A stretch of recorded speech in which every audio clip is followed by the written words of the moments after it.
Welcome to Circles Off, presented by Underdog. I'm Rob Pizzola, flying solo as a host this week. We do got a guest episode, Jacob Gramenya, in the producer booth as well, and we're going to get right into it. But before we do, a reminder for all of you, we are sponsored by Underdog. If you haven't checked them out yet, I'm a product guy first and foremost. About 10 years ago, I was working in this very same building where our studio is right now as the head of product for a company called The Score.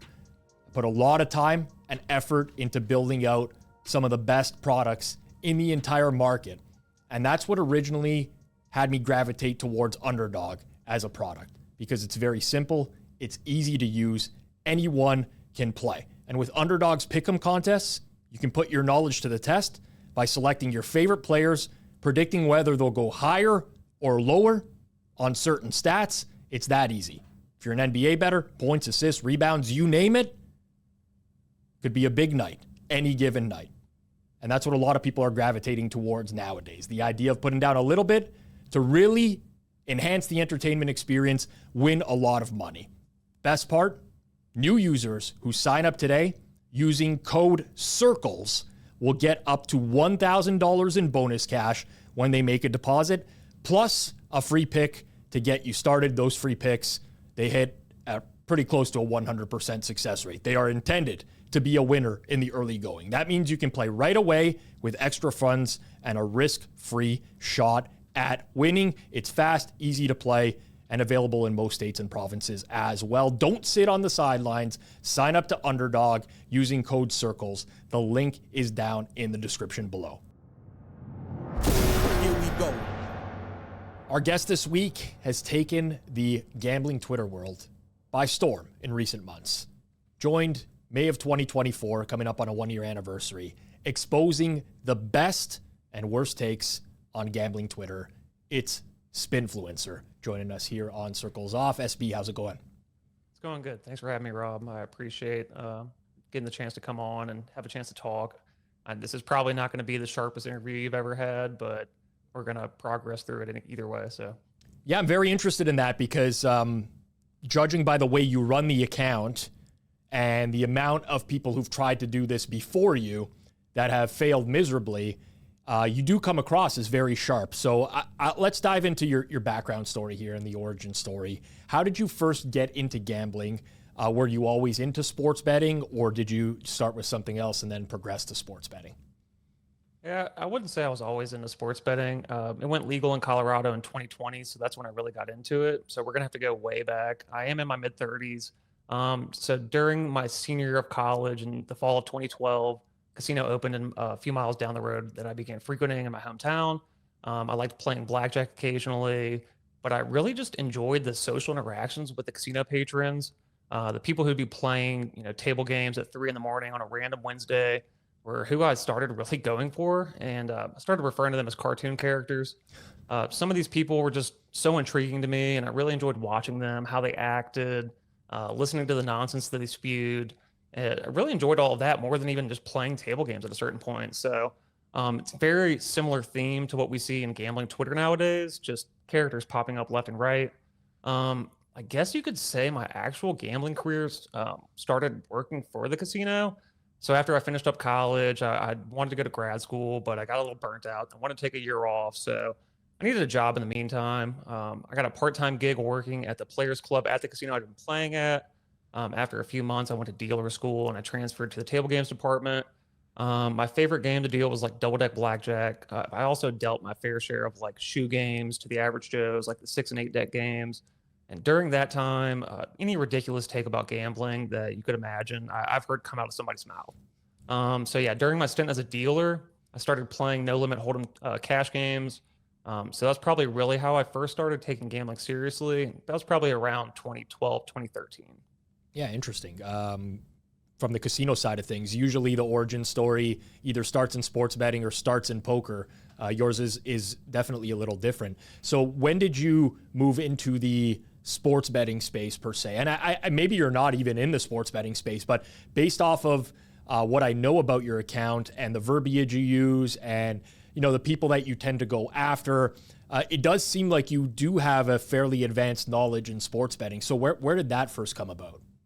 I think you kind of have to backtrack a little bit further to when I started playing poker, because yeah, my poker knowledge and that's really how I got into gambling. Almost 10 years before I ever made a sports bet. For some of my like first real experiences, like as a bettor, were playing poker. Driving to New Orleans, Louisiana, or like Biloxi, Mississippi, for the weekend, trying to like play some cash games because I couldn't gamble at the casino I worked at. There's some really juicy games in New Orleans at the time. A lot of times, like tourists would come into the poker room. It's just a short walk off of Bourbon Street, and if you knew how to show them a good time, a lot of times these guys would have like no problem opening up their wallets. So yeah, I had moderate success like as a poker player. I wouldn't say I had like a GTO or like optimal play style.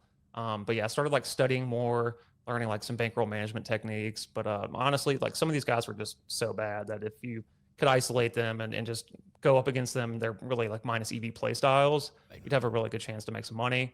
So yeah, I eventually quit my job as a dealer to play poker for a living, probably somewhere around like 2015. I figured at that point in my life, I'd saved some money up. I had like a good feel for the low stakes games in my area. And I thought like if I didn't take a shot to like play poker at that point in my mid 20s, like would I ever get this opportunity in the future? So yeah, after about 6 months and a pretty massive downswing, I realized that like grinding cash games for a living probably wasn't for me. My poker dream turned into like somewhat of a nightmare. Right. I was playing cards hours away until like 5 in the morning every night versus like drunk fools and other regs trying to like extract their money. And something like clicked in my head at the tables one night that like maybe having steady income and pay time off and benefits wasn't all that bad. So I gave up the idea of like being a poker player. I moved to Colorado with the intention of getting another dealing job. I failed at my dream, but you know what? Like that was probably the best thing that ever happened to me. I have zero regrets. Failing at that age was probably something I needed to learn. It humbled me. It made me realize there's nothing wrong with like earning an honest living and like grinding out cash games or trying to gamble in other ways as like a side hobby. So um, in May 2020, like I said, sports betting went legal in Colorado. The casinos are like over an hour drive from where I live. You have to go up into Black Hawk in the mountains, and Yeah. during the wintertime, it's not very fun to make that drive. But yeah, so I was furloughed from my job. The poker action was kind of, it was definitely dead as a result of the pandemic. So I decided to download FanDuel and DraftKings so that I could bet on the NBA bubble. I really didn't expect to make money from sports betting. I was doing it as like entertainment while I was furloughed from my job during the pandemic. I thought I knew ball, but in reality, I was a terrible bettor. I had no idea what I was doing. It like wasn't fun to me to like continually lose money. So I kind of like started changing my mindset to go like out of my way to learn, not necessarily how to even win, but how not to lose. Got it. Makes a lot of sense. On the poker side of things, just out of curiosity, because it's an interesting background story, and you've been very open about, like that entire journey. Did let's say the level of competition catch up to you in poker? Did you not have the edge that you thought you had in the first place? Like what ultimately led to the failure on the poker side of things, out of curiosity?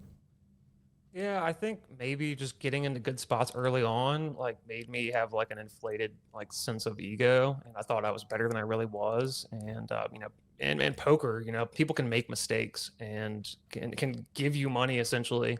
I've played in tournaments before where a guy literally went all in every hand because he wanted to go play a different game, Yeah. So things like that made me probably think I was better than I was. And young guys in their early to mid 20s, they get some success and they think that they're a hot shot and really good. And going on like a 20 buy-in downswing kind of made me realize, maybe I'm not as good as this, or good at this rather, as I thought I was initially. Yeah, makes a lot of sense. And I can attest to very similar, maybe a little bit younger than that as well. But, sometimes success gets to your head in some ways or another, and you lose sight of what's ahead of you. On the sports betting side of things now, so, you mentioned that you're trying to learn about sports betting in a sense. You thought you knew ball, but that didn't translate to success. What was like, I don't want to say the light bulb moment, but what path did you go down to actually improve as a sports bettor? So I started a podcast with some friends during the 2020 football season to discuss our bets and analysis. It was just mostly for fun. I like doing some creative things. Obviously, like running the Sbinfluencer account is kind of how that's morphed. But It's the best thing that ever happened for my betting career, even if I wasn't still a winning bettor at that time. Because looking back at it, I didn't even know how little I knew. I just enjoyed like talking shop with my buddies and like the production aspect. But we shared our plays each episode, and I couldn't decide how we wanted to track our plays in like a fair manner. I always bet everything I mentioned, but like by the time the episodes were published, lines would be stale. Or my friends would share plays that they hadn't yet bet themselves, like to the point where like the podcast took me a couple days to produce. So it just led about to like some disagreements about how to proceed. So yeah, during that time, I created my personal Twitter account. I started essentially like using it as like a sports betting journal. I would share like my takes, my bet slips, primarily as a way to like keep myself accountable. Yep. I connected with some, internet strangers who had similar interests in sports betting. And I learned a lot from those conversations that taught me more of the ins and outs that I was probably unaware of beforehand. But I really like started reading more like sports betting forums. I spent a lot of time like sports book categories on Reddit. In late 2021, one of my podcast co-hosts, he made a road trip from Louisiana to where he lives on the East Coast, and he like stopped in every state along the way to get the sign-up bonuses from every sports book. I just thought it was like a pretty genius way to make some easy money. Right. So in 2022, I decided to use the information I had gained over my first 2 years of sports betting to try to like figure out how to do that and make it myself. I'd already signed up for every sports book in Colorado to maximize the sign up bonuses. It gave me like a few $1,000s for a bankroll to like give it a shot. So that March, I went to Arizona. I planned on signing up for every sports book there. I came back with nearly double my measly bankroll after just one weekend. So I figured, like, what's stopping me from trying this in every single state, right? So the next month, I planned a solo trip where I went pretty much. I went to the Midwest and in the States, and I tried to sign up for every single sports book. I did a four-day trip where I went to Iowa, Illinois, Indiana, Michigan. At the time, you were able to sign up for new accounts in every single state for certain sports books. One of these sports books, I don't want to mention particular names because I don't want to get banned, but there was deposit matches, there was risk-free bets, all that fun stuff. And at a certain point, we realized with one of the sports books, if you didn't deposit for a couple days, they would send you a $500 deposit match. You could then use their money and your money to stack it together for the risk-free bet. So I started hedging nerfies and yerfies between these books, and I was getting more down like via my really very healthy FanDuel and DraftKings accounts if I needed to. So yeah, I don't know if like losing thousands of dollars betting on these degenerate derivative markets was good for my account health, but deposit matches between those four states were just coming in left and right. I was just driving back and forth between all of those places for like 4 days, posting up at Airbnbs near the border. I saw my bankroll go from $3,000 to like over $15,000 with virtuals like zero risk. It probably could have been a little bit higher, but there was some human error that came in to play on a few occasions. But yeah, I proceeded to do the same thing on the East Coast a few months later. I spent 2 weeks traveling from New York to DC and everywhere in between. And just from sportsbook promos that year, I was able to turn roughly $3,000 into maybe $25,000 with virtually no risk. Yeah, that's smart. I mean, we no longer live in the days of that excessive type of promotion. I do remember, I can only speak from my experience in Ontario, and Jacob, my producer as well, when sportsbooks opened up in Ontario, everyone was trying to capture market share as much as possible, and you got some crazy offers. Nowadays, you don't see those offers as much anymore. So what kind of sports betting do you focus on now? Because previously you were essentially using these promos to create risk-free bets for yourself. Obviously, that's kind of faded. I mean, I know of some people doing that in like casino comps and stuff like that nowadays, but in sports, I don't hear of that anymore. So what kind of sports betting do you focus on nowadays? Yeah, they've definitely done a better job of like getting their hook into people, so yeah, they don't need to give away free money to everyone now. So, but yeah, now I've definitely shifted my focus over to futures. My primary focus is college football futures during the off season and spreads and totals for college football during the regular season. Last year, I gave my first shot at trying to originate win totals, conference futures, and make and miss playoff markets. I had moderate success in 2024, but it was a great learning lesson for me that originating is incredibly difficult compared to trying to win from like a simply top-down approach or just from abusing promos. On the futures side of things, I always find it interesting. I interviewed a futures bettor before on this channel. Count the Money was the alias that he went by. And I know of more and more people who are just betting exclusively futures, which honestly, just speaking from, my point of view, is kind of like unheard of. What was the reason for focusing in on those markets? Like, was it so you didn't have to spend as much time betting on a daily basis? Was it that there's way more low-hanging fruit? Why did you choose futures as the avenue to focus on? I think both of those things are definitely part of it. Like I have a job. I don't do this for a living. I am a winning bettor, but after my poker experiences, I never really thought that I would want to be a professional sports bettor. I'm way too risk averse personally. But yeah, it seems like some of the markets are a little bit slower to react to news, easier to pick off, but also just from tracking my plays, my ROI is just substantially higher betting futures than it has been betting other markets. I know what I know and I know what I don't know, and I don't know about a lot of sports. So, if I look back at my tracking over the past couple of years, I'm not a good NBA bettor. So, what I decided to do? I decided to stop betting on the NBA. It was that simple for me. So, yeah, good for you. I mean, not a lot of people. Some people will go about tracking themselves, but then they don't use the actual results and the analysis to better their approach in any way. So it's encouraging to hear that you're doing stuff like that. If I let's just say proposed a hypothetical here, and I told you can only bet one type of market for the next 5 years, would you still focus on futures? Or do you think that maybe a year or two from now, you could be tempted by something else? I mean, I never want to say that I definitely want to do specifically futures for a specific amount of time period. Right. But like, if you did like hold a gun to my head and told me you could only bet one market, I would personally stick with the futures myself, just because it's like the perfect balance for someone like me who has a job. And especially with football season, it's really nice because during the off season, I can do an adequate amount of research. I can find edges. I don't have to think about sports betting 24/7, 365. It's just where I've had the most success. I think that, with like futures, you still get the joy of a nice payout that many casual sports bettors are looking for. It keeps my accounts healthy. They're typically slower to move on sharp action or news. Also, just way easier to beat from a top-down perspective as well. If you have access to multiple books, sometimes the synthetic hold can be virtually zero. Yep. People say these markets, the hold is so high, but if you have access to 10 sports books, yep, you can get that number way down. I also just really like the delayed gratification that comes with it. It's just like a big positive for me. A lot of people don't want to tie up their bankroll for months on end, so I think that kind of leads to these markets being like a little bit less competitive.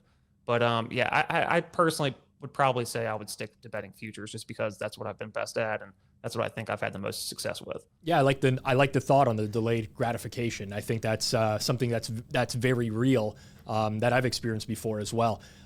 You would have probably heard me in some Twitter spaces before, and when I go in, I typically tend to ask a pretty simple question to some people, which is, what is your edge? Where does your edge come from? So I actually just want to ask you the same question, because you talked about the fact that you're not a pro bettor, but you do have a positive ROI betting, especially on these futures. How do you go about finding an edge in these markets? Are you a big numbers guy? Is it more about instincts and market feel? Is it mostly top down? I mean, how do you go about your positive ROI in futures?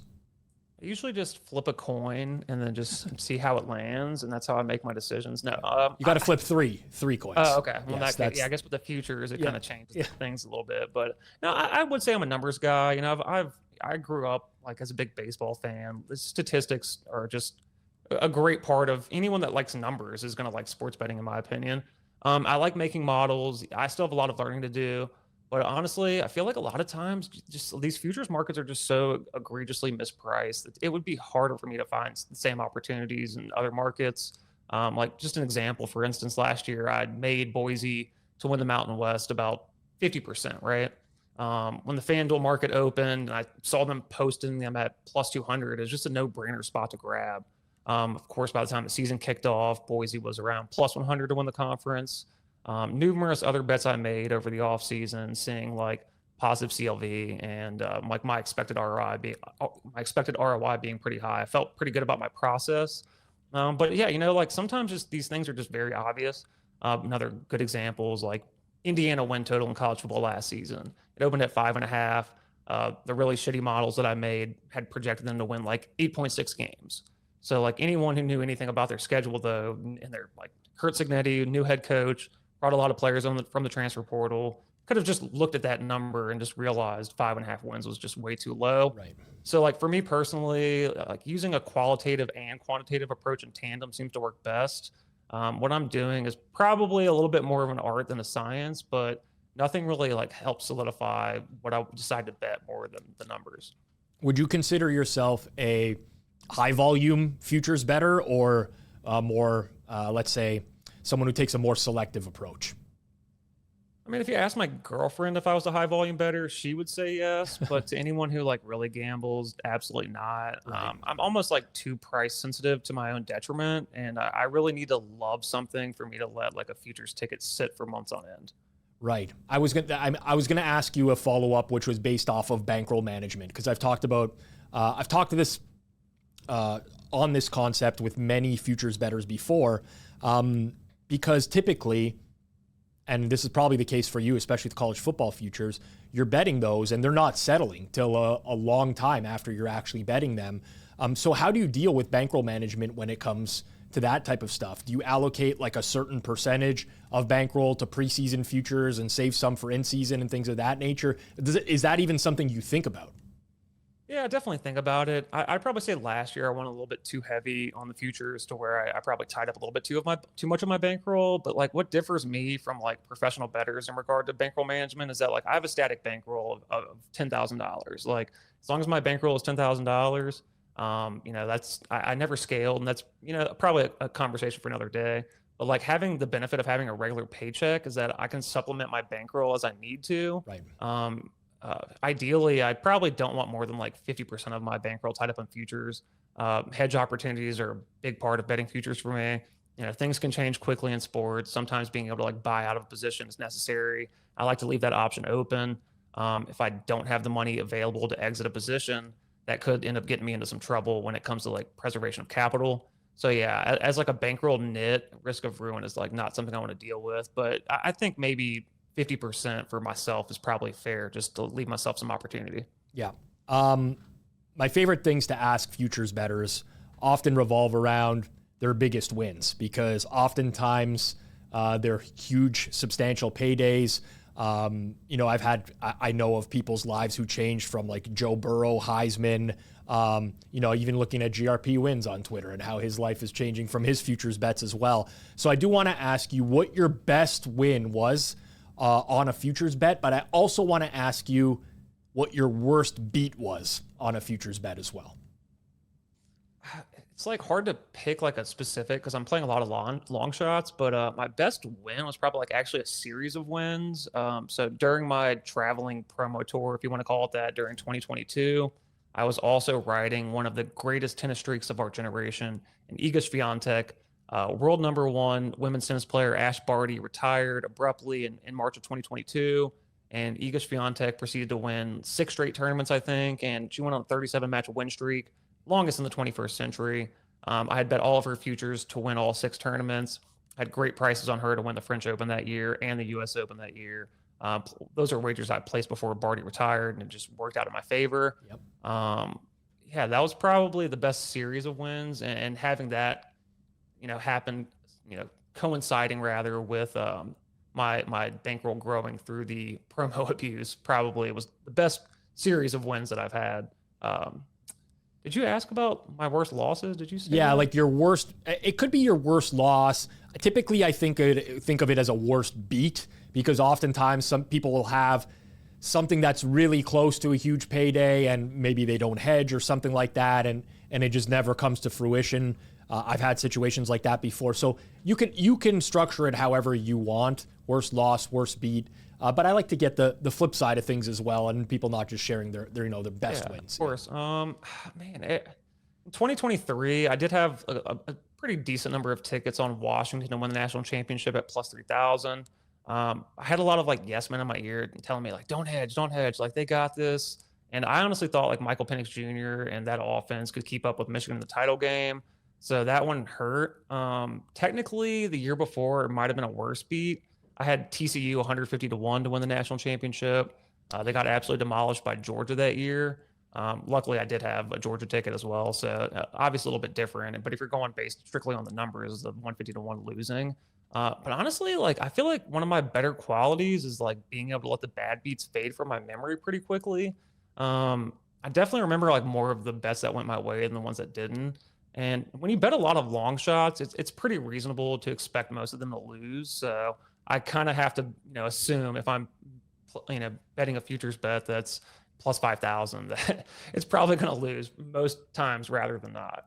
I find it very interesting that you remember your wins more than your losses, especially coming from a poker background or, having been a pro poker player. Because subjectively, I mean, the amount of people I've talked to over the course of my life, and when this conversation comes up, it does feel to me like most people tend to remember the biggest losses over the biggest wins. Or maybe like it's more people tend to remember the biggest losses. I know specifically from when I was playing poker in my early 20s, I can remember very few big wins, but I can remember the biggest pots I lost. So I just actually found that interesting. Might say a little bit of you in terms of like your personality traits or characteristics, and maybe mine as well. Well, the funny thing is, like, my poker bad beats, I can remember like the day, time, and what I was wearing when they happened, But the sports betting, for some reason, maybe it's just a volume of bets over time, and kind of just letting like I said, the long shots just fade from my memory. The poker bad beats definitely stick out a little bit more for some reason, because it's so abrupt. But the sports betting, I feel like I've been pretty good about letting go some of the stuff that's obviously with spreads and totals. I've had things go south very quickly in some games. You remember the guy throwing the cleat in the LSU Florida game back in the day? I think I had Florida money line and a 10-leg parlay. Ironic part is I went to LSU, so I had to root against my own team. Ended up winning that game. So yeah, I have bad beats in my memory, and like they're fun stories, but nothing like that's like painful after all this time. So yeah, it's interesting. I mean, as you were giving me the answer, I was trying to think of like my best wins, and oddly, for me, the wins I can think of were the wins I had when I was chasing big losses, and I like put it all on one game, and it was, I needed that game to come through, or else I was in big trouble. And this is very much when I was younger, but those are the ones I can remember. And I'm sure I've cashed a lot of big futures in the last half decade. But it's really hard for me like pinpoint one, which is odd. I mean, maybe I got to do some internal self-reflection. I remember the opposite. Like I remember a big chase, the Bucks Super Bowl win. Yeah. I had so much money on the Chiefs. Like for me at the time, got crushed the next day. One of the worst beats of my life. I was so close to winning it all back on a parlay. One of the worst beats of my life. OKC Lakers, random game. Lakers win, up big late. Ended up winning it overtime because they blew the game on some like just ridiculous plays. But yeah, that sticks to me. Yeah, it's funny looking back on all this stuff. Let's do a little bit more forward looking though. Actually, I guess this is still backward looking, but we'll get into forward looking as well. Sbinfluencer. I'm pronouncing that correctly. Yes, you are. Yeah, it's a double entendre. Obviously, it means sports betting influencer. Yeah.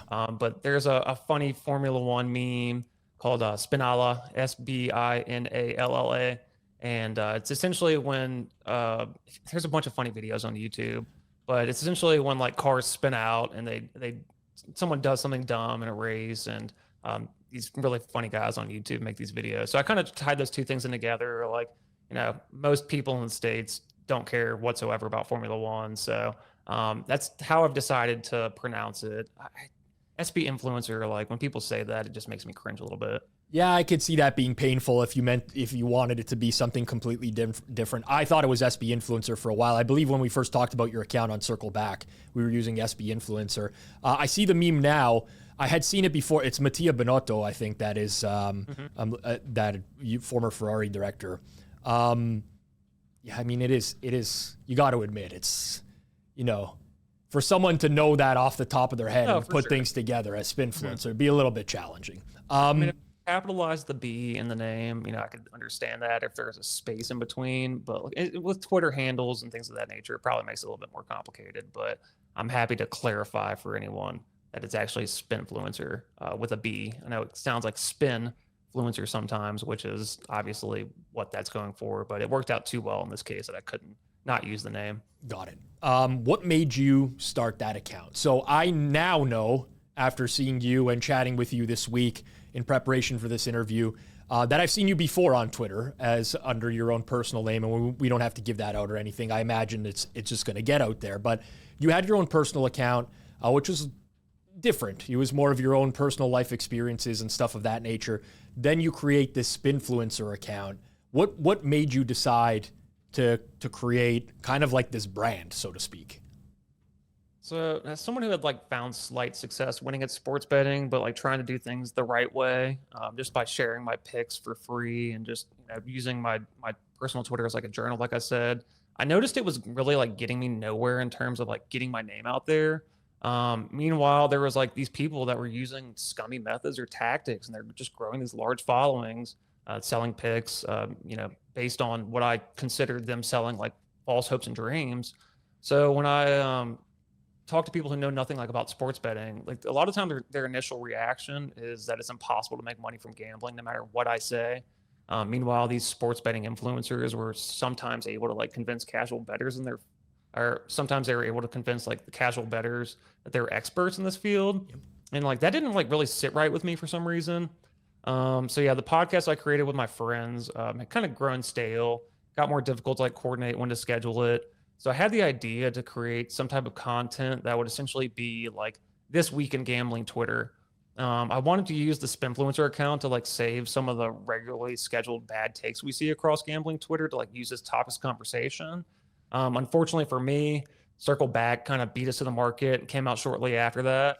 So over time, I just started sharing my opinions on gambling Twitter from that account, kind of to keep the clutter off my main account, but maybe a little bit to take the heat off myself as well. Yeah, I definitely I didn't expect the account to grow as much.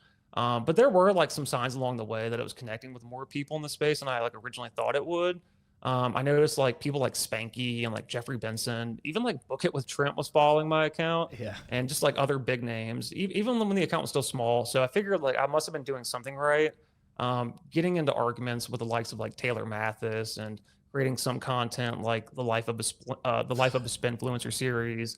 Those definitely helped grow my account. Yeah. I also think just interacting with my audience and incorporating some of the information they fed me was it probably went a long way towards building it up as fast as it has grown.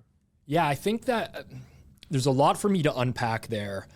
So on the Circle Back thing, I'm sorry. We had that in the works for a while, and it was just we gotta finally do this and see if it takes us anywhere. So had to do that. I'm sorry that it came at the expense of you doing a show as well. But on the account idea and what you stand for, this isn't a novel concept in the sense that many people have tried to do what you're doing before.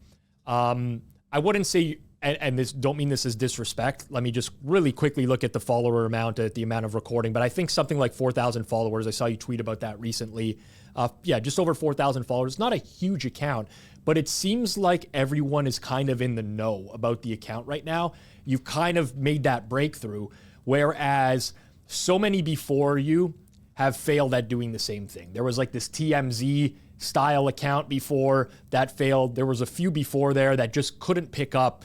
What do you think it is about your account in specific that is resonating with the people like Spanky, myself, Benson, other people in the industry? Because, you're a self-proclaimed sharp, but not a pro sports bettor or anything like that. What is it specifically about that account that you think resonates with people? I think a lot of people don't like seeing what a lot of these influencers are doing. Pick selling has a bad connotation with it. A lot of people are doing it in a way that's disingenuous. And I think using shame and humor is a way that a lot of people on gambling Twitter like to interact, including myself. Mm-hmm. But that's just really how I learned. If I said something dumb for my personal Twitter account, the people who I would consider sharp would call me out, Yep. and I would learn from that. And I think just even though I am running the account, as an anonymous person, I still do share my real genuine takes and my honest opinion. And it's nothing I wouldn't say otherwise. But I think being able to honestly call out people, maybe with a little bit less fear of repercussion than I'll suffer after doing this. But I think just trying to make people laugh, using entertainment to help people realize, hey, look, this is probably not the person you want to give your money to. Let's call people out whenever they deserve to. And then if other people want to pile in, more power to them. But I think just like using humor and really trying to shame people has gone a long way into feeding into growing the account a little bit further. On the opposite end of the spectrum. So I'm a big fan of the account. I know a lot of sharp people are as well. Maybe it doesn't resonate as much with the more casual audience because these are the people that tend to employ a lot of the tendencies that you would normally be picking on. Do you have people that reach out to you separately and are like, you're going too hard on this person, or the act is not, this shtick is not good? Do you see a lot of the other side of that as well? Not as much as I would have expected, to be completely honest with you. I definitely have like some people who just like me and some of the things I said. And like I've made mistakes in the past. Like I've been too quick to act upon information, and people have called me out, and I've misspoken. Usually things that like get me angry, I'm gonna react to quicker. And sometimes that's probably prevented me from like rationally thinking through posting something first. But honestly, I've got way more positive feedback, even from like casual gamblers, just telling me like, "Thank you for what you're doing. We appreciate you. We need more people in this space like you." And the feedback that I've gotten from people has been overwhelmingly positive. And usually, when someone gives me negative feedback, it's usually because they don't like what I'm doing, rather than the other way around. Got it. Has running the account changed the way that you see the sports betting industry? Oh, absolutely. It made me realize there's a lot more people in this industry who are really good at marketing while being mediocre at sports betting than I ever could have thought. Yeah. I guess when I was on just my own personal account, I was more of in a smaller bubble. But yeah, I would say it probably taught me like how to market my own content a little bit better, to realize some of the things. Hey, these are probably the things I don't want to do, more so than what I do want to do. But I would say overall, it's probably made me like a little bit more pessimistic towards the sports betting landscape than I was a few years ago. Somewhere along the line, every shameless idiot came to the realization that it's easier to become an influencer than it is to become a winning bettor and scale a bankroll. Do you think that you can change that mentality? Like, let me rephrase.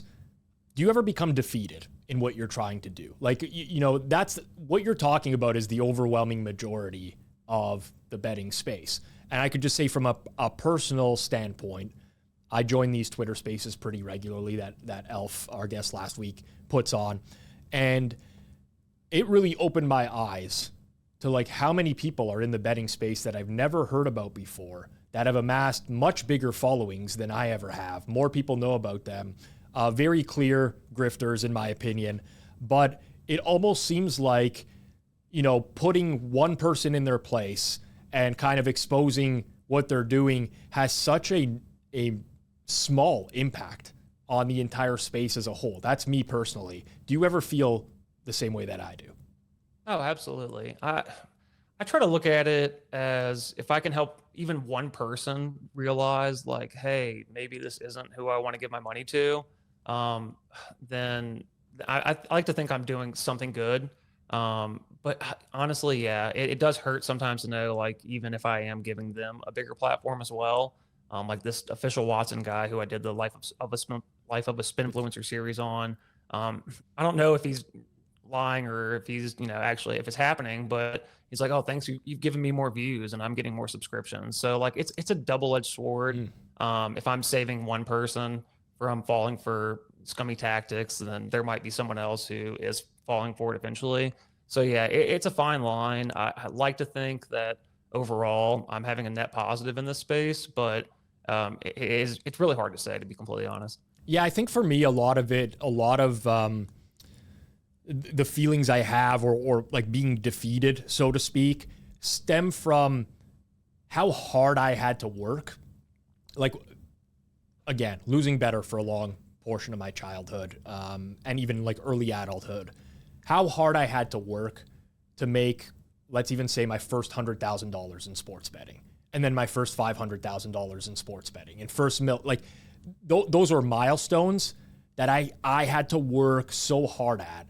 And now I see people, candidly, I'm not saying that they're not working hard, because I actually do think that they are working hard to amass these followings, but they're doing it in such a way that I find to be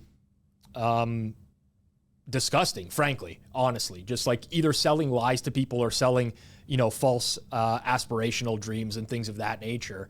And it just bothers me. It really aggravates me to the point where I find that I then become a little bit consumed by it, and I over obsess with it, right? You can almost look at my beef with Simon Hunter, which I think is pretty public now. Whereas, I don't like people who misrepresent themselves and misrepresent their knowledge to an audience. I think it's very dangerous, but it almost becomes an obsession to me, where it actually just starts to take away from my own life, in a sense. And then I get to a point where I take a step back and I'm like, why am I even doing this at this point? Like, I feel like I might be helping people, but also I'm investing a lot of time and energy into this, and I'm getting really aggravated and frustrated by this whole experience. Do you ever go through similar? Oh, absolutely. It's definitely depressing sometimes, like just hearing to these help spaces and some of these guys who are like known scammers, not even like just grifters, like actual scammers. And it does, like, it's sad. It's really depressing. And the fact that, like you said, to scale your bankroll to where you got it. I mean, even when I was doing the promo tour where I was just signing up for sports books, I mean, even that was work to me. I realized at a certain point, I was like, man, I feel like a truck driver going to different states just to place bets. I had to take flights and book hotels and like schedule all these things. And even if it wasn't hard work, it was still work. So to know, like, some people are posting, like a long shot parlay and growing a dub club subscription where they're making like 6 figures a year just off of like running hot at a certain point. It definitely hurts a little bit. I mean, it probably slowed down my betting a little bit, but I don't let it consume me. I've been pretty good about putting the phone down whenever I know I need to, and not logging into the Sbinfluencer account from like the actual Twitter app, and just using like Safari on my phone so I don't get notifications 24/7 has made it a little bit easier whenever like I'm at work or other things to just not pay attention to it. Yeah, it makes sense. How much time do you actually spend on this as a whole? And like, does it take, I mean, you did say that it takes away a little bit from your own day-to-day betting. Does it take away from day-to-day life? Are there other sacrifices that you've had to make in order to continuously run this account? Probably spend, I hate to admit it, but like 2 to 3 hours a day scrolling on Twitter. I don't really use like other social media platforms. So like I probably would be spending that time just like doom scrolling or something else like over that same time period. But I am, like interacting with like my betting groups and stuff like that at the same time. So it's not like fully dedicated to just looking at Twitter or just like, over and over again, I'm scrolling the same things. It's definitely, my betting volume is pretty low regardless, but by this point of last year, going into March, I probably had like 20 futures bets already made. And I think this year, in terms of college football, I have 2.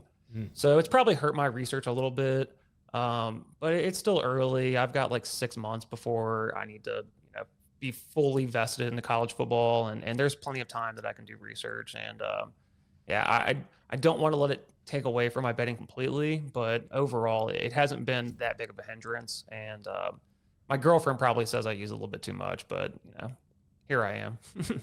Yeah, I get that from my wife too. As soon as she hears the Twitter spaces in the background, she's like, the eye roll happens, and it's like, not this again. Have you ever gone after someone and regretted it, or like posted something, a particular post that you've regretted? If you want me to say I'm sorry for calling you out for the masterclass, Rob, then I apologize. I probably was a little too quick to react. I think just based on that video that got put on Twitter, it was so cringeworthy for like the sharp community to watch that I probably was a little quick to react on that. So if you want an apology, here we are. I wasn't looking for that. I was going to ask you about that later on. So I wasn't necessarily looking for an apology at this particular point. By the way, I get that. And like, now that I'm kind of like, it's blown over and I'm more removed from the situation, I can understand the perspective a lot more. And what people don't know is, again, I'll say this for about the millionth time. People think I got like rich off of that masterclass, and I didn't negotiate. They basically, what they offered me, I took, and that was it. And I wouldn't, anyways, I didn't get rich off of that. But I heavily consulted on the class itself. I put together like the curriculum for the class, but I did not do anything related to marketing that class. And when that first marketing video came out, is also the first time that I saw that. And yeah, I mean, it wouldn't have resonated with me had it been someone else doing it as well. So in hindsight, I do get it. I'm not a marketer. I'm like a horrible marketer of myself. I always have been. I find a lot of marketing practices to be like, you're intentionally, telling lies in a lot of cases to get your stuff out there. It just doesn't really resonate with me. But in hindsight, for all the people that I responded to and got upset at in that moment, I was probably in the wrong as well, because I can see how that would have come across. Yeah, I respect that you could say that. But if speaking of other instances, now that we got that out of the way, yeah, I probably made on a couple different occasions, like I said earlier, I probably acted too abruptly. I saw something that made me angry, overreacted, and just regretted posting certain things. Maybe it didn't do enough research on something that someone sent me, and it made me angry. And if I had looked into it for a few more minutes, probably would have, not done such a thing. But I do think one of my best character traits is being able to admit when I'm wrong. We all make mistakes. Like there's so many times on gambling Twitter where people double and triple down on a bad take and just absolutely bury themselves. And when I mess up, I try to come out, correct myself, admit fault. I'll delete the posts of things that I got wrong. Otherwise, I'm no better than some of the people I'm criticizing. Yep, totally get that. One thing that I love about your account is a more recent addition, which is the Sbinfluencer power rankings. So I'll tell you a story now, but you mentioned that Circle Back beat you to the punch on getting that type of lifestyle show out there, just talking about the drama of gambling Twitter. You beat us to the punch on the Sbinfluencer power rankings, because that was supposed to be a segment of the show that we were going to do, stock up, stock down type of situation. And we didn't do it because you did it. It's become pretty entertaining. You just update it on a weekly basis. And for those that don't know, SB is just basically ranking. You know what? I'll let you describe what the list is in and of itself, and then give me the idea of what the inspiration was behind that. Like you kind of brought up, a lot of success on social media comes from striking while the iron's hot. I believe I posted my first power rankings listening to the Elf Spaces with Bo Wagner. It was a short list, just Bo Wagner, Taylor Mathis, and Man of the Library. Started as a cheeky way to beat the dead horse of the day, but people really seem to enjoy some of the Sbinfluencers being called out for their takes. It was meant to be funny, but it's been entertaining to see how the list has evolved as it's continued to grow. There's 10,000 of these people nowadays, so this list is going to just continue to evolve over time. But yeah, the power rankings are obviously picking fun of everyone that's on it.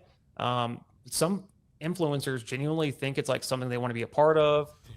I've had people reach out to me and ask to be put on the list on more than one occasion, which I find equally ironic and humorous every time it happens. GRP. GRP was one. I mean, I got to tell you, from my perspective, I see stuff like that. It's the biggest attention-seeking behavior possible. It's I want to be lumped in with all these other people, put more eyes on. It's the most narcissistic thing, imagine, or egomaniac type of thing. But yeah, sorry to interrupt. You can continue there. Absolutely. Yeah, people sometimes don't realize if you make the power rankings, you probably messed up to get there in the first place. Right. Yeah. So what was the inspiration? Where did the idea come from? It was just something you'd been thinking about for a while, or just what was it? Literally, you just tuned in that Spaces that one night and it light bulb went off in your head.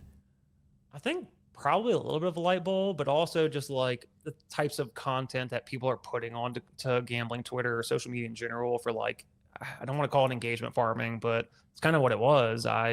There's these lists that other people have made or certain types of content that it's fun to interact with. I think just at the time I was just so baffled listening to Bo Wagner, and I was just like, all right, these people, they definitely I need to start categorizing in a certain way the level of grift that is taking place in the gambling Twitter spaces from these influencers.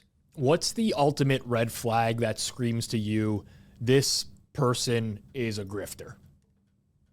Oh, man, I really like to focus on the people who are like the true Spinfluencers, like people who I think are making more money from like their influencer status than from like actually making money from sports betting. Like the rankings are like obviously like very reactionary, and like the model that we use or I use rather is like, it definitely accounts more for like recent mess ups and bad takes than like any other factor. But like, yeah, red flags to me is like, oh, man, people who like share plays without any odds or any bets attached to them or like bet sizes. That to me personally is like a huge red flag. But I think like the ultimate red flag overall is like anyone flaunting material items such as like expensive jewelry or like a flashy lifestyle to give themselves legitimacy. Unfortunately, owning a Rolex and $1 million mansion doesn't make someone a winning sports bettor. Yep, totally see that. I mean, the vast majority of people might not be able to see that, but I do. On the opposite side of things, so if we flip it on its head, is there anyone out there right now who still has a solid reputation that you think shouldn't have a solid reputation? It's got to be Ariel Epstein, in my opinion. She's made so many connections across the sports betting space, and I really know that she's a good speaker. You brought it up on Circle Back. Things that she's said in the past about, she has this Prop Queen website. Yeah. I've kind of made plays on that before, but a lot of people I've talked to in like Vegas, they give her credibility and legitimacy. She knows sports, but not necessarily thinking in the sports betting space. I've never seen any proof that she's a winning bettor.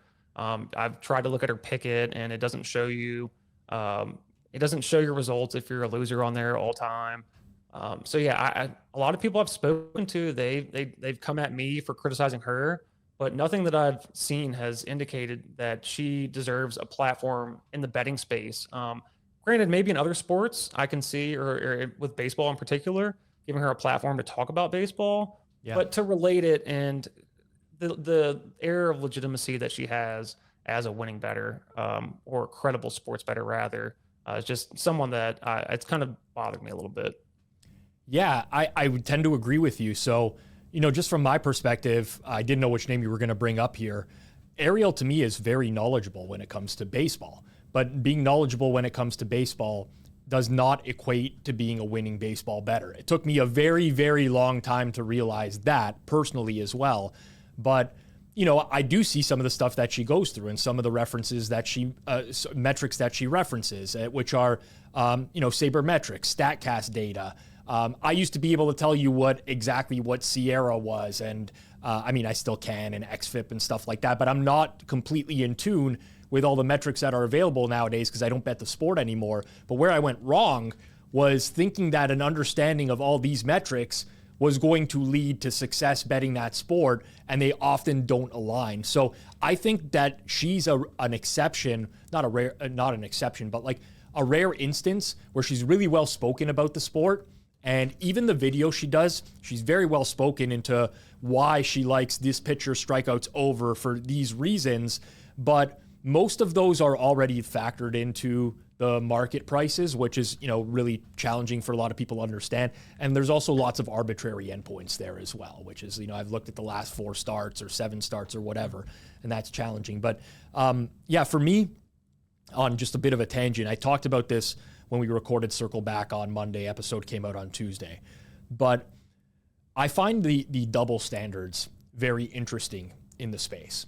So if you take a look at when Ariel Epstein joined the Twitter spaces, what that looked like relative to when Matt Zilbert joined the Twitter spaces and what that looked like.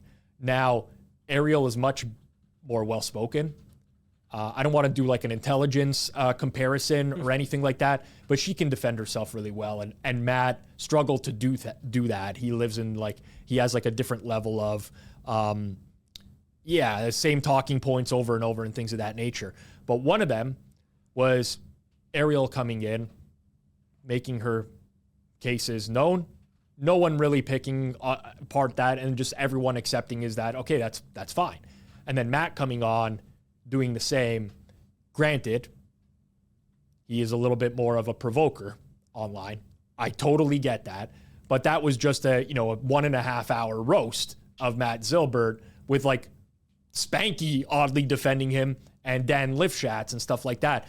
And I honestly just kind of like view them as kind of the same, where they're not really super harmless in any capacity, but I'm always interested in the dynamics of how this community operates.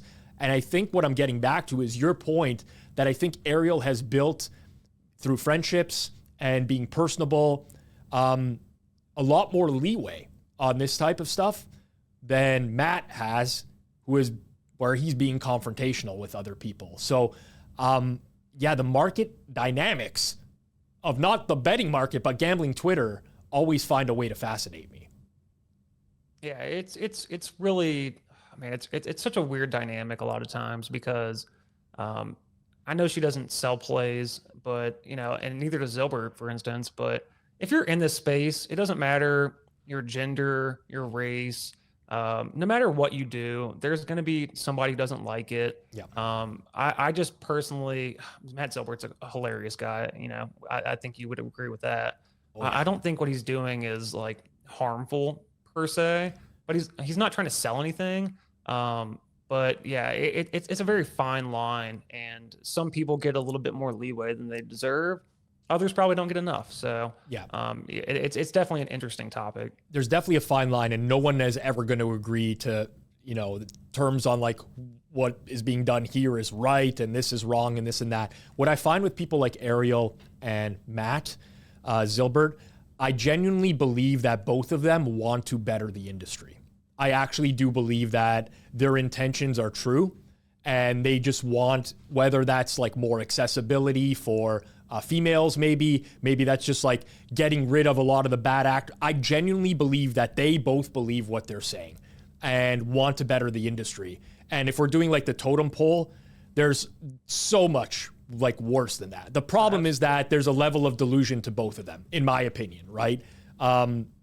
Where like I don't believe that anyone will ever buy Ariel Epstein's like prop sheet, like cheat sheets or whatever, and that will turn them into a winning bettor. I don't believe that. I could be wrong, but I don't believe that. I don't believe that Matt Zilbert is a winning bettor in the long run based off of the way that he buys points, like extremely selective in nature, bets into major markets when they're like at efficiency, so to speak, like wrong. So, but I do think that there's something innate with both of them where they actually do want to make the industry better. For me, there's the bad actors, which are like a million times worse, where they know exactly what they are doing. They know that they're not winning. They're intentionally trying to mislead people to believe that they're winning in the efforts to make money for themselves. And there are some arguments out there, well, it's a free world. If people are dumb enough to fall for that shit, then survival of the fittest. That's one. I personally can't think that way. Those are the people that I just can never like back down from. And like Zalbert, I got rid of that beef a long time ago because I just realized who he is. Ariel, I never really had a major issue with her in the first place. I mean, I've had her on Circles Off channel the first year we did Super Bowl props on here. I don't have a major issue with her other than the fact that I think there's like, a level of delusion there personally, but it's the ones that are coming on that know exactly what they are doing and they are just in it to extract money from unsuspecting people. Those are the people that personally I have just no room in my life for and no time for. I definitely agree with that. Yeah.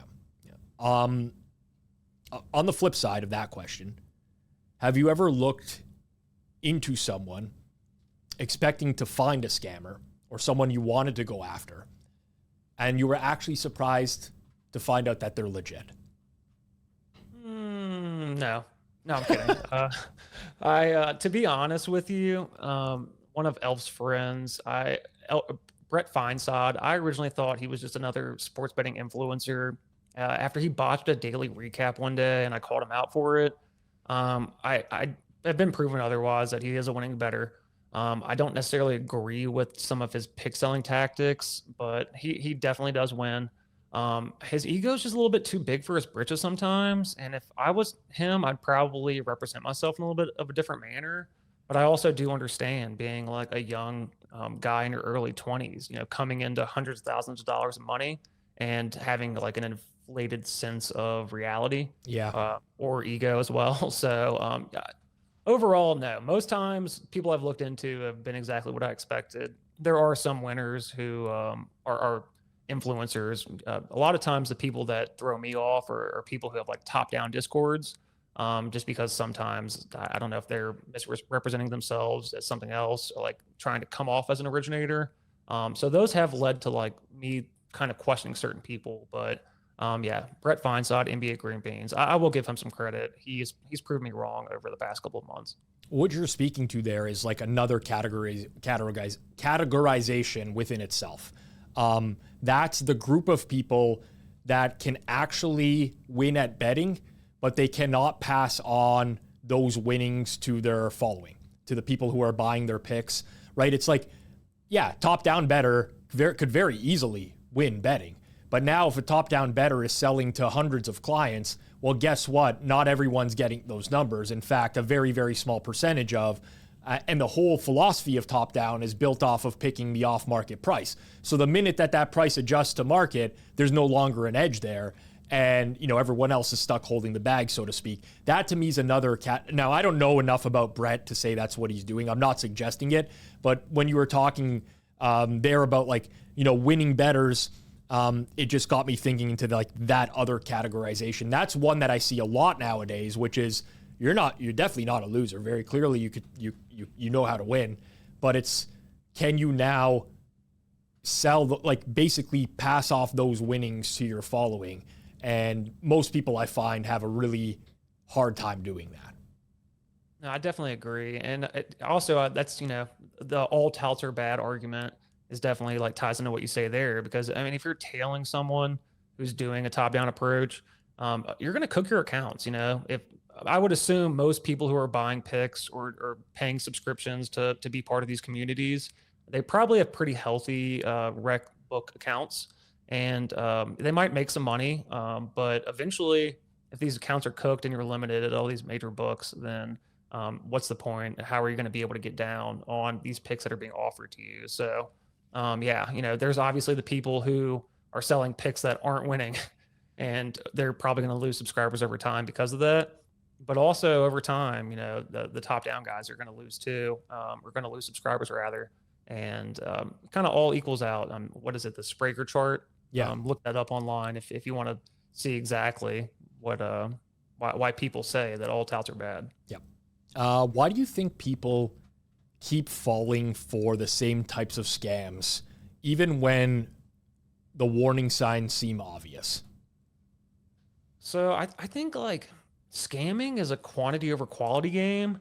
The famous saying, there's a new sucker born every minute, and every day there's a new group of young men turning 21, or young adults rather, and they're just waiting to download DraftKings and get their chance to hit it big.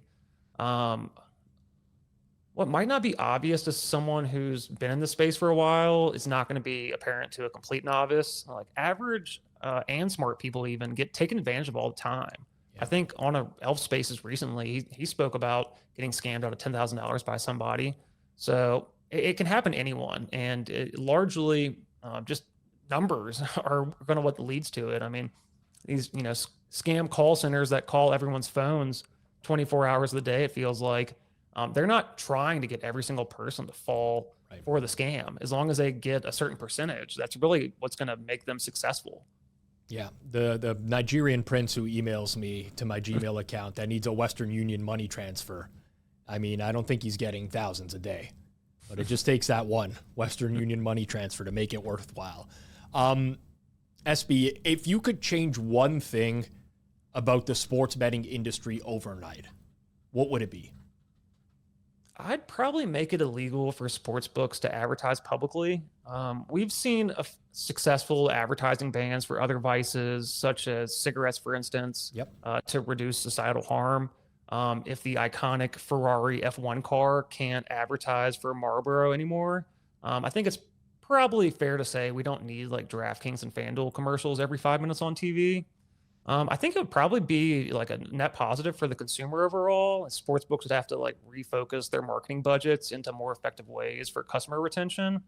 There's probably, better avenues to use money than giving like celebrities like Jamie Foxx or Kevin Hart, celebrities who probably don't even like bet on sports themselves, like a fat paycheck to be in these ads. So I would probably say removing at least a substantial portion of like sportsbook advertising that's kind of consumed all of our lives at this point would probably be what I would change. Yeah, it's interesting from a consumer perspective as well.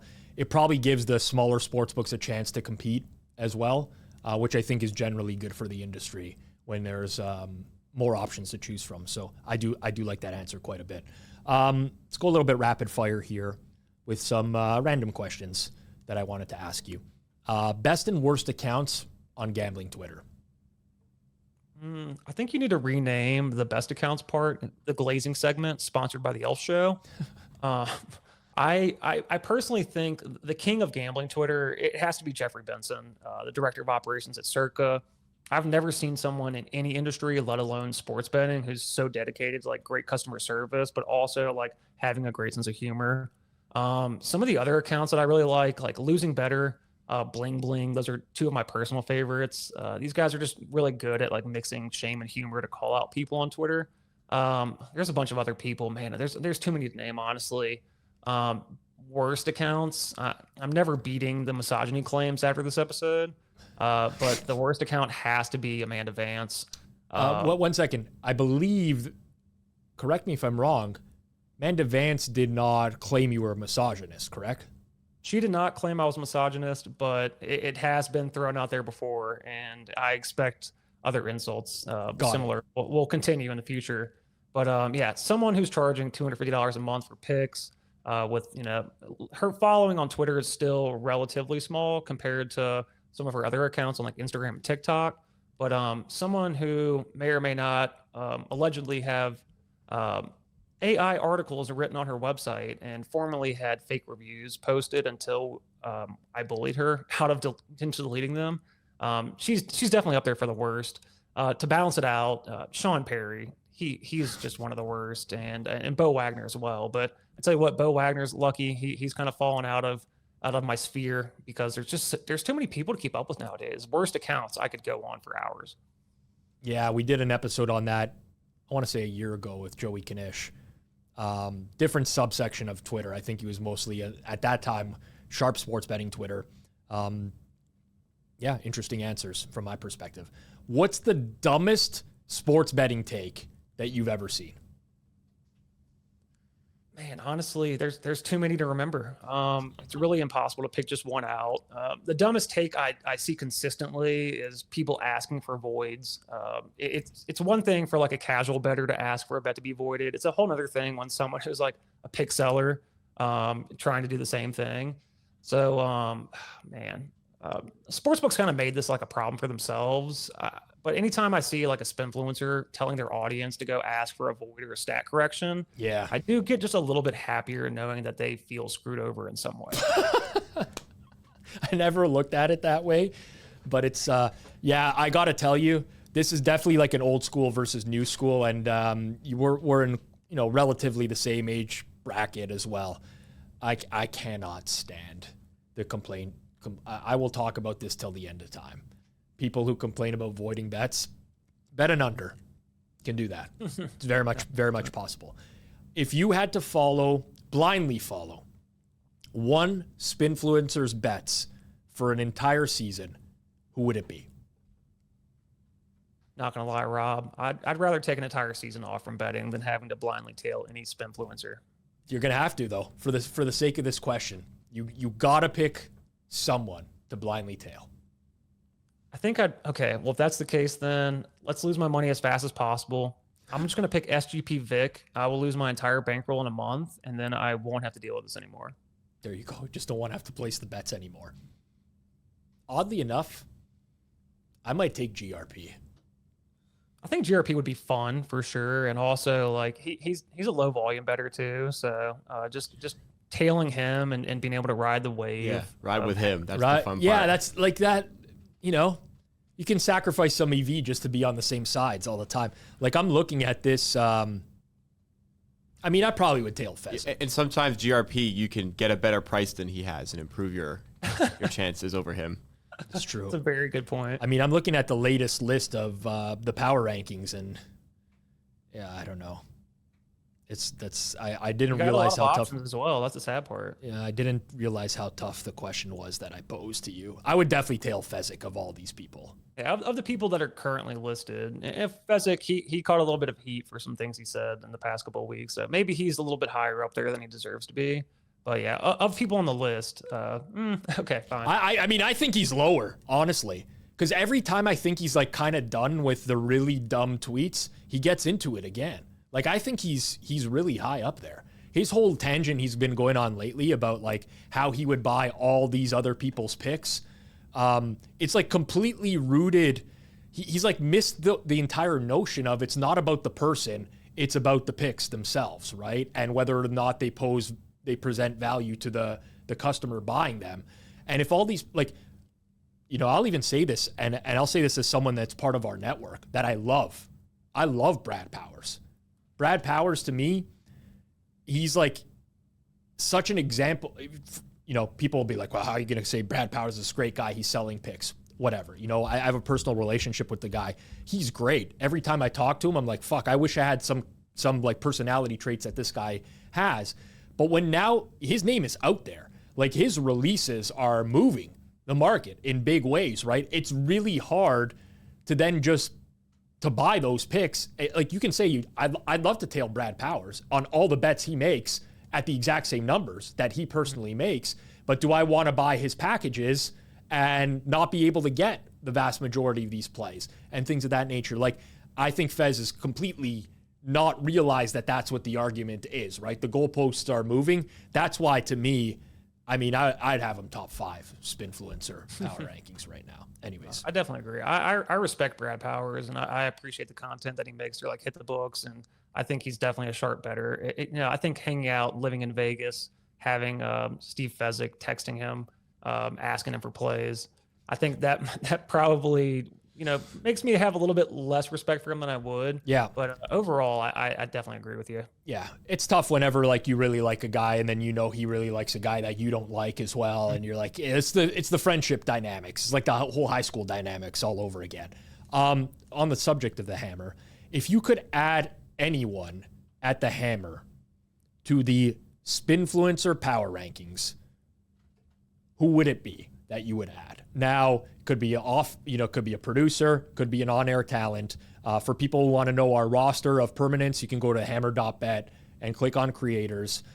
We've narrowed down the talent pool in recent years for intentional reasons, not because we're retracting in any way. But if you could add anyone at the Hammer to the Sbinfluencer power rankings, who would it be?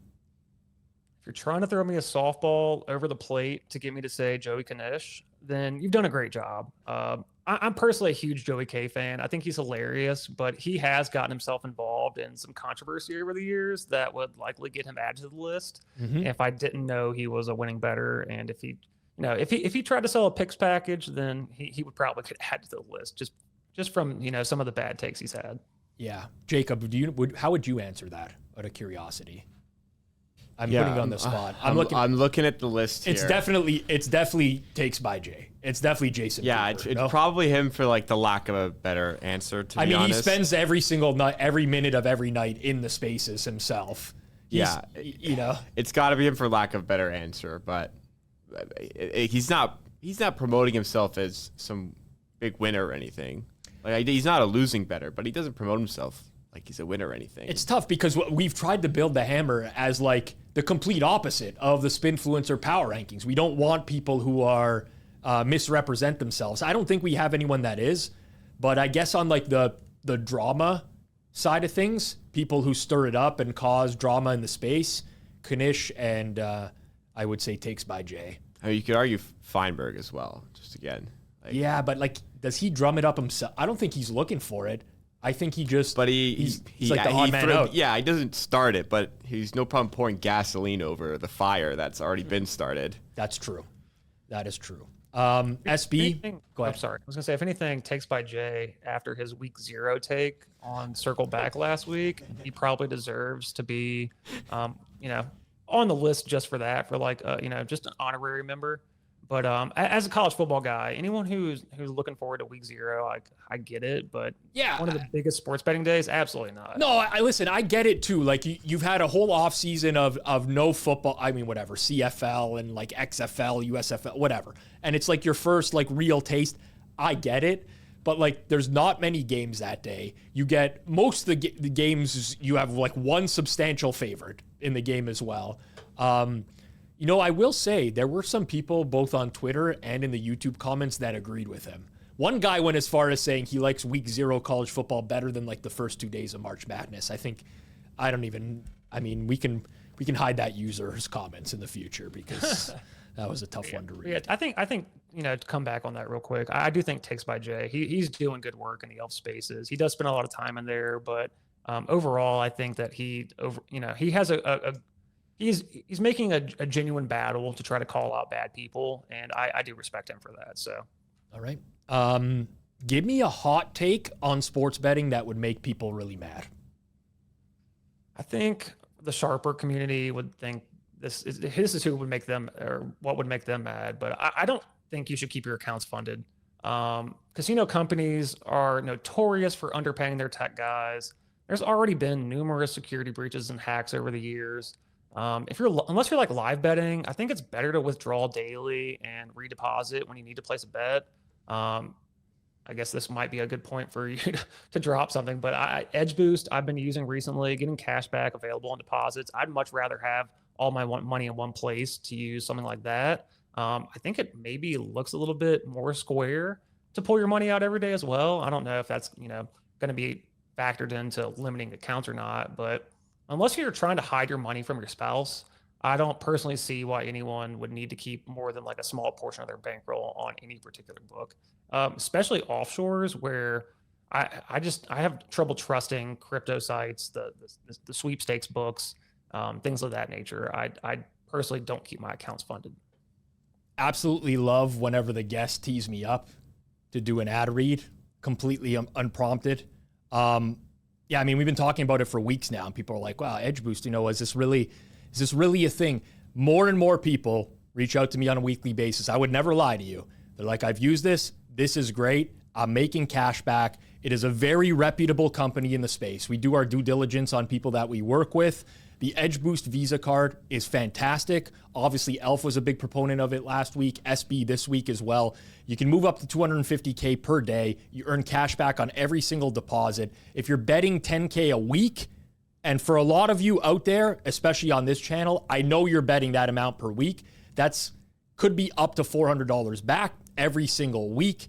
That's real money. It adds up. Check out Edge Boost. The link is down in the description below, but it's honestly a no-brainer. Not available in Canada. I can't use it, but if I could, I 100% guarantee you that I would be using the Edge Boost Visa card. A few more before we wrap up here. Let's say you're forced to sell picks. How do you do it in a way that's actually ethical? So there's a Twitter account called Room 44 Bets, who originates a couple different sports, and every day he posts his projections for every single game. For a futures bettor like myself, I think I would do something similar where I would like post my percentages for each team to like, let's just say win their conference, convert that to the corresponding odds I would play them down to. Or like I would share all my win totals for every team alongside the odds for every sports book. And I would just let people do what they want with that information.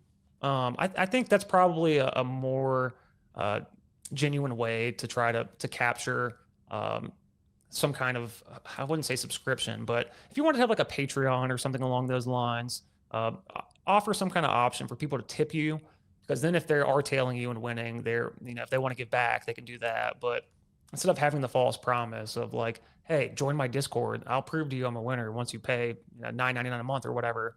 I think just like posting my projections and offering that as a way to sell picks. I know it's not really selling picks by doing that, but giving people information and letting them do what they want with it, as opposed to saying, bet this, and then the number's not available or things of that nature. In theory, let's say someone was 100% fully transparent in what they were doing.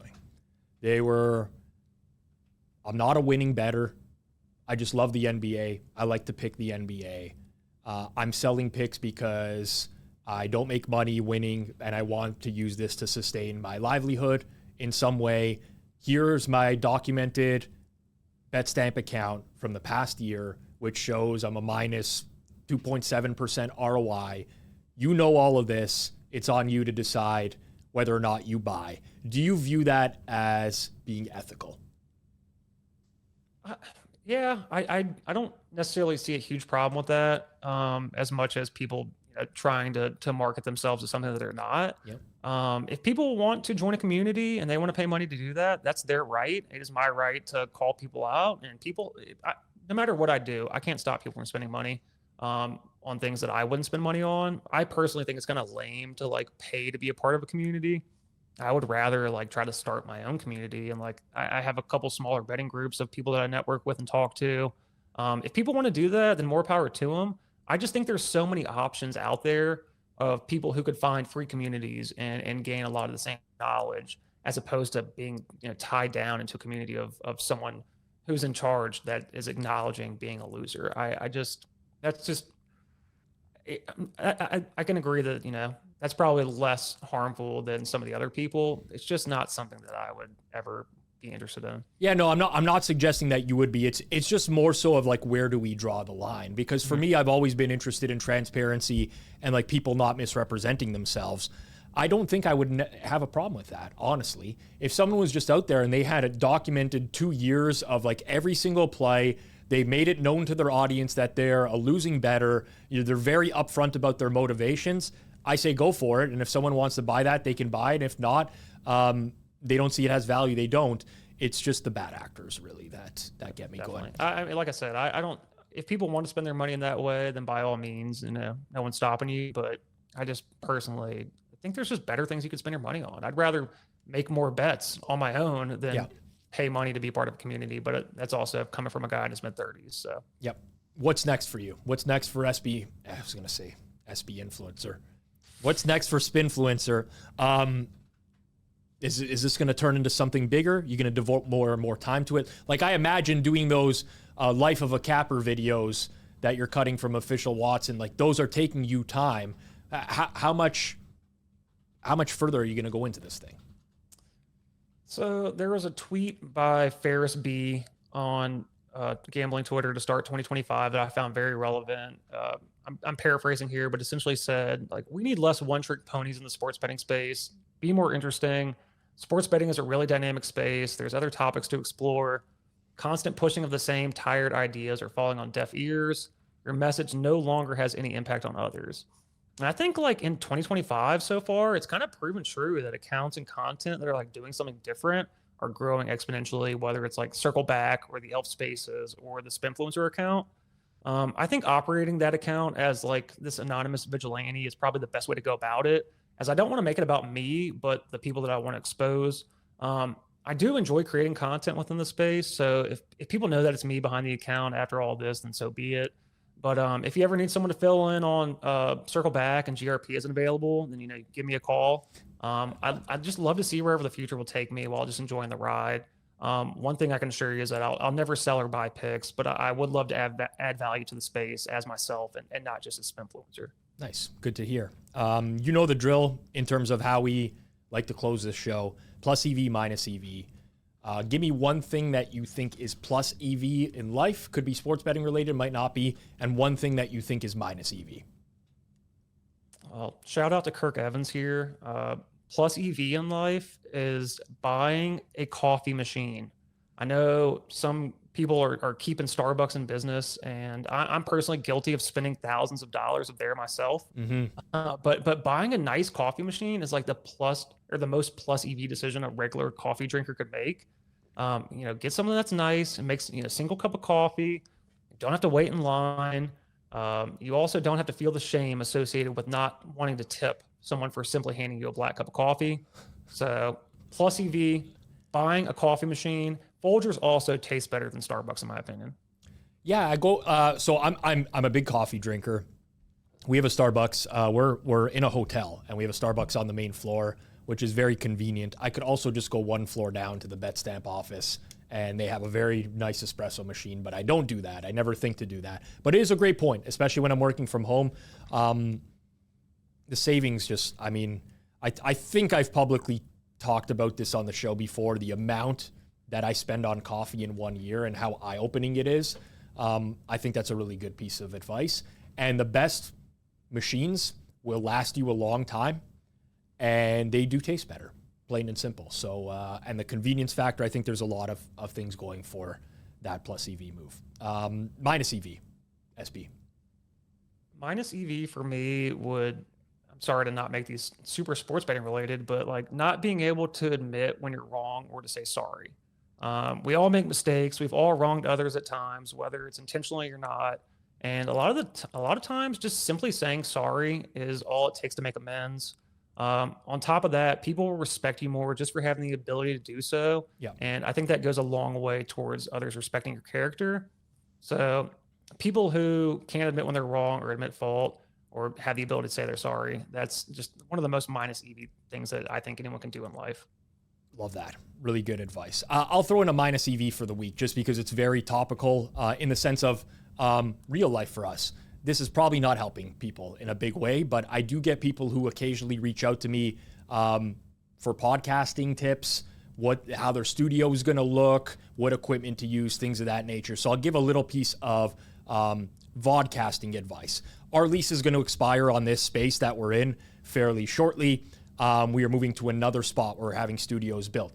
This brick that's behind me here on this wall is real brick. It's taken from a famous street in Toronto that we chose to put into our studio because we like the look and how it contrasts with this on the other side here.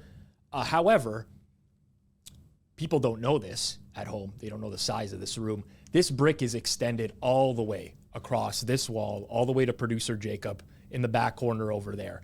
And it cost us a shit ton of money to do that. And we never actually show any other part of the studio other than what these cameras see. Don't make those mistakes, learning mistakes. When you are vodcasting or you're creating a studio or anything like that, focus on what is going to be on camera. Frame it first. This is what the camera is going to see. Spend on that. Spend good money on that, on lighting, the backdrop, whatever. But you don't need these wraparounds and things of that nature. So don't overdo it. And I just say that as someone who's also learning about the podcasting game and the content game. Can I give one as well, similar to what you brought up there? I would say the most plus EV move in that respect, as somebody who, I don't have a massive YouTube channel, but it's at the time of recording bigger than Circles Off. It won't be for very long, I don't think. So I've done okay with it. And it's the reason I have this job today. Just start. Don't worry about the background. Don't worry about the microphone at first. You got to make sure you like it, first of all. So just practice with what you have at home. If you like it, then start to invest. And hopefully you can invest the stuff that you're making off of that content. So the plus EV move for people who want to get into content creation, just start. Just start with what you have and see what you think. I like that. The original Circles Offs were audio only with me and Johnny. We filmed them over Zoom.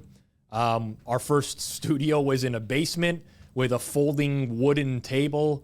We've done stuff in other rooms in this building that were completely unfinished that, just get it done. But yeah, we invested a lot into this studio, which we will not get back. And most of it was never seen, honestly, because we had some other plans back in the day. But anyways, completely unrelated to betting. I don't want to drag it on. But I do get a lot of those questions. And you can send those anytime you want. My DMs are open at Rob Pizzola on Twitter. You can email us, circlesoff@thehammer.bet as well. And you should leave this interview right away. Go follow Sbinfluencer on Twitter, at SBinfluencer on Twitter, but it's Sbinfluencer. SB, appreciate you joining us on Circles Off. Thanks for having me, guys. I appreciate you. No problem at all. We'll be back next week with another brand new episode. If you enjoyed this one, make sure you do 3 things. You subscribe down below, smash that like button, and of course, leave us a comment. Anything you want to talk about, it all goes a long way in helping us grow our audience here. But for sure, if you want to see bigger name guests on the show going forwards, I know a lot of you are like, Harala Bob, this and that, XYZ. Get us those subs. Let's pass 20K. Let's blow up this channel. Do what you can do to help support us. I'll be back next week. Peace out.